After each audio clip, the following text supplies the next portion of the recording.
அனைவருக்கும் வணக்கம். அம்மி சட்னி உங்களை இனிதே வரவேற்கிறது. இன்றைக்கி நம்ம தமிழ்நாட்டின் பாரம்பரிய உணவான கேழ்வரகு கூழ் எப்படி செய்கிறதுன்னு பார்க்க போகிறோம். வீடியோக்குள்ளே போகிறதுக்கு முன்னாடி அம்மி சட்னி சேனலை சப்ஸ்கிரைப் பண்ணிவிடுங்க. கூடவே பெல் பட்டனையும் கிளிக் பண்ணிவிடுங்க. கேழ்வரகு கூழ் செய்கிறதுக்கு நான் 1 கப் கேழ்வரகு மாவு எடுத்து வச்சுருக்கேன். அதுக்கு 1/4 கப் ரவை எடுத்து வச்சுருக்கேன். இந்த ரவைக்கு பதிலாக நீங்கள் உடைச்ச அரிசியும் சேர்த்துக்கலாம். இப்போது எடுத்து வச்சுருக்கிற கேழ்வரகு மாவை ஒரு பெரிய பாத்திரத்தில் சேர்த்து தண்ணி கொஞ்சம் நிறையா சேர்த்து தண்ணியை நம்ம இதை இப்போ கரைச்சி வச்சுக்கலாம். இதை நம்ம 10 மணி நேரத்துக்கு ஊற வைக்கணும்.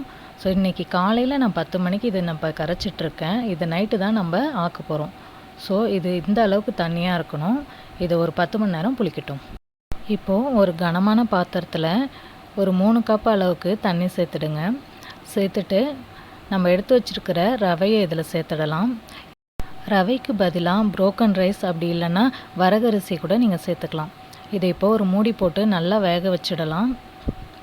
இது வெந்துட்டுருக்க டைமில் நம்ம புளிக்க வச்சுருக்கிற மாவு எடுத்து நல்லா கலந்து விட்டுக்கலாம். இது நல்லா இப்போ புளிச்சு ரெடியாக இருக்குது. இப்போது ரவை நல்லா வெந்துடுச்சு. இப்போ நம்ம புளிக்க வச்சுருக்கிற ராகி மாவையும் இதில் சேர்த்துடலாம். சேர்த்து நல்லா கலந்து விடுங்க. இது சேர்த்த உடனேவே பார்த்திங்கன்னா நல்லா கெட்டியாகி இது மாதிரி வரும். இந்த டைமில் நமக்கு எந்த அளவுக்கு தண்ணி வேணுமோ அந்த அளவுக்கு நம்ம சேர்த்துக்கலாம். ஏன்னா இது நல்லா கொதி வந்ததுக்கப்புறமா நம்ம ஒரு 10 நிமிஷத்துக்கு இதை வேக போடணும். ஸோ நல்லா தண்ணி ஊற்றி இது மாதிரி தண்ணியாக கரைச்சிடுங்க. ரொம்ப கெட்டிப்படாமல் கலந்து விட்டு தண்ணியாக கரைச்சதுக்கப்புறமா இது மாதிரி நல்லா கொதி வந்ததுக்கப்புறமா ஒரு 10 நிமிஷம் லோ ஃப்ளேமில் போட்டு வேக போடுங்க. இப்போ பாருங்கள், லோ ஃப்ளேமில் போட்டு வேக போட்டாச்சு. இது இப்போ நல்லா வெந்துடுச்சு. இந்த ஸ்டேஜில் நம்ம இதை இறக்கி வச்சு நைட்டு ஃபுல்லாக இதை புளிக்க வச்சிடலாம்.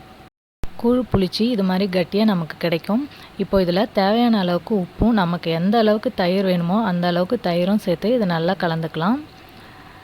இது கூடவே நான் கொஞ்சமாக பச்சை மிளகாவும் சின்ன வெங்காயத்தையும் கட் பண்ணி சேர்த்துருக்கேன். இது கூட நீங்கள் மாங்காய் கூட சேர்த்துக்கலாம். ரொம்பவே டேஸ்ட்டாக இருக்கும்.